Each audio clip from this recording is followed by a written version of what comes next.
Good morning students. आज हम लोग कोरिलेशन पढ़ रहे हैं। कोरिलेशन से क्या आशय है? सहसंबंध। जब दो समंग श्रेणियों में साथ साथ परिवर्तन होने की प्रवृत्ति पाई जाती है तो उसे सहसंबंध कहते हैं। यह प्रवृत्ति धनात्मक भी हो सकती है या ऋणात्मक भी हो सकती है। यह हमें बताता है कि दो से अधिक संबंधित चर मूल्यों में कितना और किस प्रकार का सहसंबंध होता है। यह सहसंबंध विभिन्न प्रकार के हैं हमारे पास में। जब एक श्रेणी में होने वाले परिवर्तन दूसरी श्रेणी में परिवर्तन उत्पन्न करते हैं तथा किसी वस्तु के मूल्य में कमी के फलस्वरूप उसकी मांग में वृद्धि होती है, अतः हम ये कह सकते हैं कि जब दो श्रेणियों में इस प्रकार का संबंध हो कि एक श्रेणी में परिवर्तन होने पर दूसरी समंग श्रेणी में भी उसी दिशा में या उससे विपरीत दिशा में यदि परिवर्तन होता है तो इस प्रकार के हमें जब हम परिवर्तन को माप करते हैं तो उसके लिए हम सहसंबंध का यूज़ करते हैं। जब दो या दो से अधिक मात्राएं सहानुभूति में परिवर्तित होती है जिसमें एक में होने वाले परिवर्तनों के फलस्वरूप दूसरी मात्रा में भी परिवर्तन होने की प्रवृत्ति पाई जाती है तो वह सहसंबंधित कहलाती है। प्रोफेसर किंग के शब्दों में हम लोग कहें तो दो श्रेणियों अथवा समूह के मध्य कार्य कारण संबंध को ही सहसंबंध कहा जाता है। सहसंबंध का अर्थ यह है कि दो समंग श्रेणियों अथवा तथ्य समूह में कारण कार्य संबंध पाया जाता है। आगे उन्होंने यह भी स्पष्ट किया जाता है कि दो चर मूल्य सदा एक दिशा में अथवा या विपरीत दिशा में घटने और बढ़ने की प्रवृत्ति रखते हैं, तो ऐसी दोनों ही स्थितियों में उनमें सहसंबंध पाया जाता है। जब कभी दो या दो से अधिक समूहों, वर्गों अथवा समंग श्रेणियों में सुनिश्चित संयोग विद्यमान हो तो उसमें सहसंबंध का होना तय होता है। अब हम लोग यहाँ देखते हैं कि सहसंबंध कई प्रकार का होता है। जब सहसंबंध धनात्मक हो, धनात्मक का आशय जब किसी एक चर मूल्य में परिवर्तन होने पर दूसरे चर मूल्यों में भी समान दिशा में ही यदि परिवर्तन हो तो उसे धनात्मक संबंध कहा जाता है। जैसे मूल्य बढ़ने पर मांग का कम होना तथा मूल्य का कम होने पर मांग का बढ़ना है, अतः यह ऋणात्मक संबंध कहलाता है। धनात्मक संबंध से आशय जब चर मूल्य में वृद्धि होने पर दूसरे चर मूल्य में कमी हो और एक चर मूल्य में कमी होने पर दूसरे चर मूल्य में वृद्धि हो तो ऐसे सहसंबंध को ऋणात्मक सहसंबंध कहा जाता है। जबकि धनात्मक सहसंबंध में एक ही दिशा में परिवर्तन होता है, अर्थात एक चर मूल्य में जब वृद्धि होगी तो दूसरे चर मूल्य में वृद्धि होगी और एक चर मूल्य में कमी होगी तो दूसरे चर मूल्य में भी कमी होगी। जब यह सीधी दिशा में होता है तो उसे धनात्मक संबंध कहा जाता है। जैसे पिता की आयु बढ़ने पर पुत्र की आयु भी यदि बढ़ती है तो इसे धनात्मक संबंध कहा जाता है, और इसके विपरीत यदि मूल्य बढ़ने पर मांग कम होती है तो इसे ऋणात्मक सहसंबंध कहा जाता है। इसके अलावा हमारे पास है रेखीय सहसंबंध और वक्र रेखीय सहसंबंध। जब स्थिर अनुपात में परिवर्तन होता है तो वह कहलाता है रेखीय सहसंबंध, और जबकि दो चर मूल्य में परिवर्तन का अनुपात यदि स्थिर नहीं है तो वह वक्र रेखीय सहसंबंध कहलाता है। जैसे मुद्रा में प्रत्येक 10% की वृद्धि होने पर मूल्य स्तर में सदैव यदि 15% की वृद्धि हो जाती है तो इसे धनात्मक रेखीय सहसंबंध कहलाएगा। इसके विपरीत यदि मूल्य में प्रत्येक 5% की वृद्धि करने पर मांग में सदैव 10% की कमी होती है तो यहाँ पर ऋणात्मक रेखीय सहसंबंध कहलाएगा। इसके अलावा है हमारे पास वक्र रेखीय सहसंबंध। वक्र रेखीय सहसंबंध में जो परिवर्तन का अनुपात है वह स्थिर नहीं होता है, वह परिवर्तनशील होता है। जैसे कि यदि मुद्रा की मात्रा में प्रत्येक 10% की वृद्धि की जाए और मूल्य स्तर में 5 या 6% की वृद्धि होती है तो यह धनात्मक वक्र रेखीय सहसंबंध होगा, क्योंकि यहाँ पर जो परिवर्तन का अनुपात है वह स्थिर नहीं है।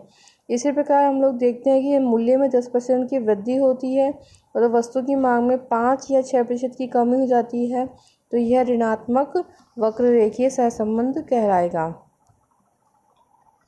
इसके अलावा हमारे पास सहसंबंध है सरल, आंशिक और बहुगुणी। स्वतंत्र और आश्रित चर मूल्यों की संख्या के आधार पर हम लोग उसे सरल, आंशिक या बहुगुणी कह सकते हैं।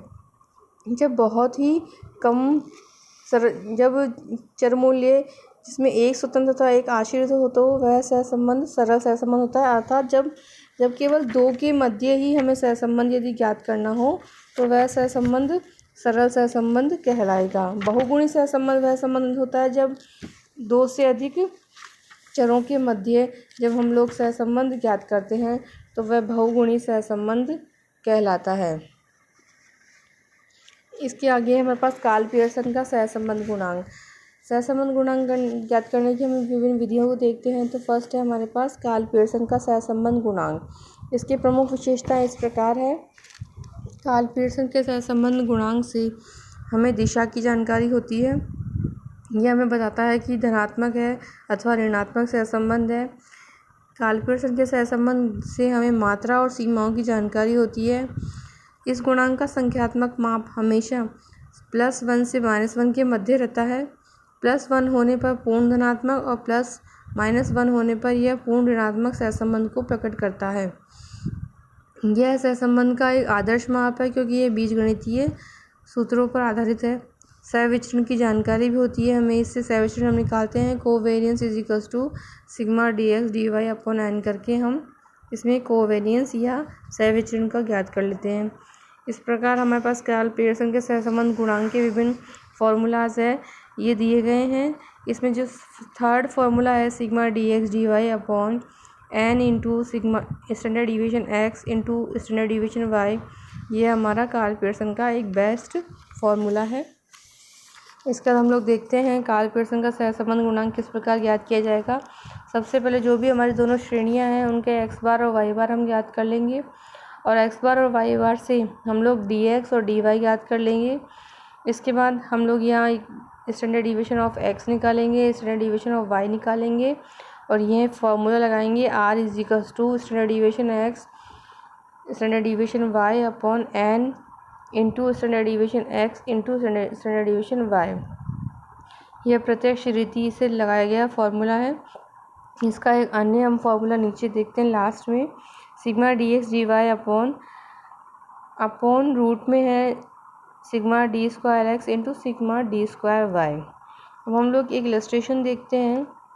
यहाँ हमारे पास दो सीरीज़ हैं x और y, दोनों के हमें मूल्य दिए गए हैं।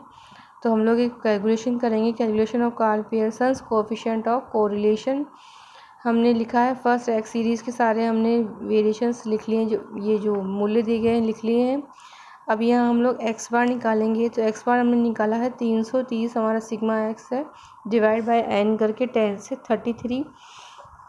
अब हम लोग x बार से हम लोग dx निकालेंगे, x माइनस x बार करके। तो फर्स्ट है 10 माइनस 33 करेंगे तो यह आ गया -23।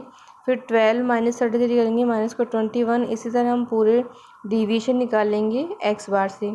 इसके बाद हम इसका स्क्वायर कर लेंगे और उनका टोटल कर लेंगे। इसी तरह हम y जो सीरीज़ है इसका y बार निकालेंगे और y बार से हम dy निकालेंगे y माइनस y बार करके। और फिर हम लोग जो dy है उसका d² y कर लेंगे, उसका टोटल कर लेंगे। लास्ट कॉलम में dx dy कर लेंगे।